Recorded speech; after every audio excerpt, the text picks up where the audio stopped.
This is the 2024 Toyota 4Runner Limited.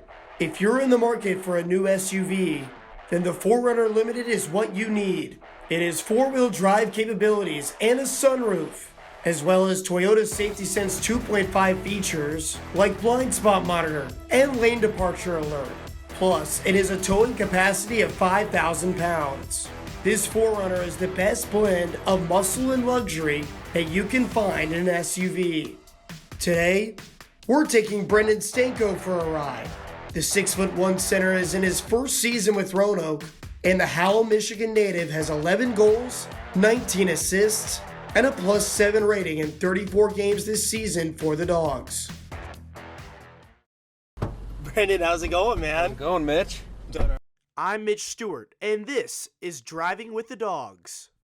All right. Good to see you. I like the little hop, skip, and a jump to get in. Thank you. It's a great touch, man. No one's had that kind of creativity all year. So what was the process like for you in getting in touch with head coach Cameron, or how did Roanoke kind of come across your radar to begin with? So going back, Bushy obviously played at Adrian College, ACHA. So after the season last year, I ended my 5th year. I texted Bushy wondering if I could actually come here to Roanoke. He ended up saying that he's got a great spot with a former Roanoke rail yard dog, Brant Sherwood.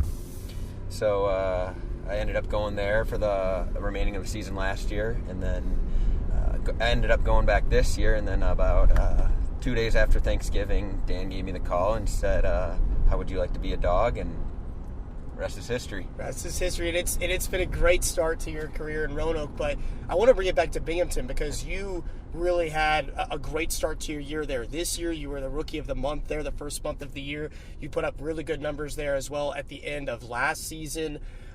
How was it playing in Binghamton? You talked about Brant Sherwood. What was it like kind of playing under him? And I know a lot of Dawgs fans will remember him from his time here in Roanoke. He's a great guy, great coach, and made the game even a more fun sport to play because of his tenacity and his drive to win games. So coming in last year, I only ended up playing 5 games, but he changed the way, the college guys come in and change the roster. So great things to say about Brant Sherwood in his part, and he's doing a great job this year and looking for that next cup. So you mentioned also the Adrian connection. It started kind of with Austin Rodebush. Then you come into the fold here with Roanoke. Now you've got Matteo DeGiulio here as well. And during your time with Adrian, you won a national championship back a few years ago. What was it like just as far as the on-ice stuff, playing hockey there at Adrian? It's a next level community and team there. Coach Gary Estalos, he takes his job very serious, and it's almost a NCAA Division I program. We're practicing 5-6 days a week, training camps 2 times a day. So it's we're running it like, or Coach Gary's running it like a high-end program where, on Spit and Chicklets they said it's a dynasty, and it is because it's 3 national championships in 6 years. So it's guys who should be playing NCAA D1, NCAA D3 end up going to Adrian, to win those national championships. You talk about that culture of winning, and then you come into a team like Roanoke that won their own SPHL title last year by lifting the President's Cup. Do you think coming from a program like that made it easier to kind of slide into a team that has had a lot of success itself and kind of has that culture as well? Yes and no at the same time. You're coming into a new sport, basically. It's pro hockey, so it's a big adjustment from club hockey especially. But at the same time, those guys have gone through the ringer, have done the 1, 2, 3, 4 rounds of playoffs, so they understand what it's like. And, jumping in with such a great group of guys, it makes you want to win even more. When you were at Adrian, you majored in what I could find business administration. Yeah. Went back, you're working on your master's as well right now. Do you have any kind of thoughts or any dream job maybe for what you would want to be doing in life after hockey? Definitely sticking around hockey, actually. Owning a team, being hockey operations, something involved with hockey. Been around it for 21 and a half years now, so that's really one thing I live by is hockey. So unfortunately, don't see myself leaving hockey after the career is over. But if it was to leave hockey world,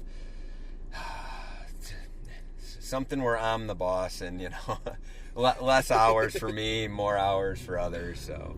Hey, more power to you. Correct. That's the way to do it, right? Correct. You're a Michigan guy, Michigan native. You're living right now with a fellow Michigan native in Tyler Roy.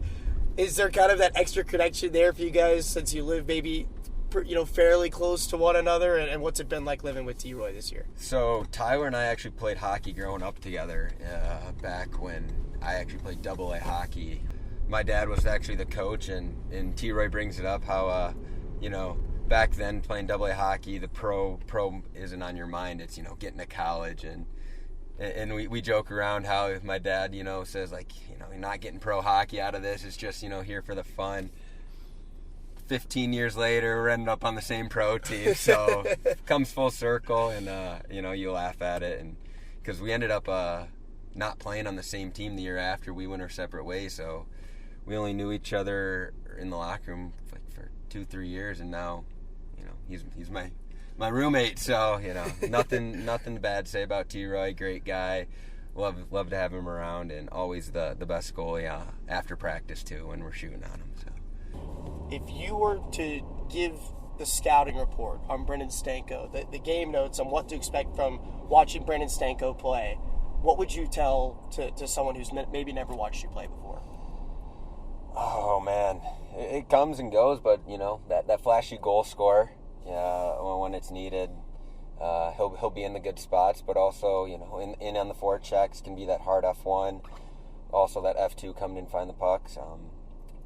Love to win face-offs, hard on pucks. So defensive side of the game, he's a 200-foot player. I'm not trying to bash myself, but recently the defensive side has been a lack, so that'd be the scouting report. Well, I think you kind of hit it on the head. Like you've had some really flashy goals. You've also had some really clutch goals this year. You've come up in some really big moments for the Rail Yard Dawgs. Is there kind of one moment that maybe sticks out for you so far throughout the regular season where you were like, that was a huge moment, or that was such a fun game that you kind of look back on? I think the goal at home, my first goal at home versus Knoxville, where I threw the monkey off my back, because it's kind of been wide open since then. I've gone on some streaks here and there, but that goal at home, we were down to Knoxville to tie it up, to end up going in overtime and winning it. It was just a great way to remember my first goal at home. So you had a great selling, not just throwing the monkey off the back, but you stomped it down. You got, I think it was Johnny and Pepe are flying into you in the boards. So that's a pretty good one. I like that one. You had that big moment in Birmingham as well. I know that you're a guy that's very lighthearted. You like to have a good time in the room. But if you were to vote on like a class clown, like the class clown of the team, just someone who's kind of always cutting up, always keeping things light in the locker room, who's your pick? I sit close to him, so I get to hear a lot of his jokes. I don't live by him, so that's unfortunate because he's always putting a smile on people's faces. But Owen McDade, always has a great joke. It's always 3 words. A response to someone, and everyone's just laughing. So I do want to give a shout out to CJ Valerian. He knows why. Just a great guy. Great shout out for helping me when I was on the IR. So thank you, CJ. Big shout out to that. Yeah, it's been great to see him back and get him back in the room. Big piece for this team. Mm-hmm. And now that we're about to pull back in here, Brenden, I always like to leave it open-ended. Is there anything that I didn't get to? Any shout outs other than to CJ, or just anything you want to say to fans, friends, family, anything like that are watching today? I think you guys all know that season's winding down, but for those first couple home playoff game, let's pack this Berglund Center.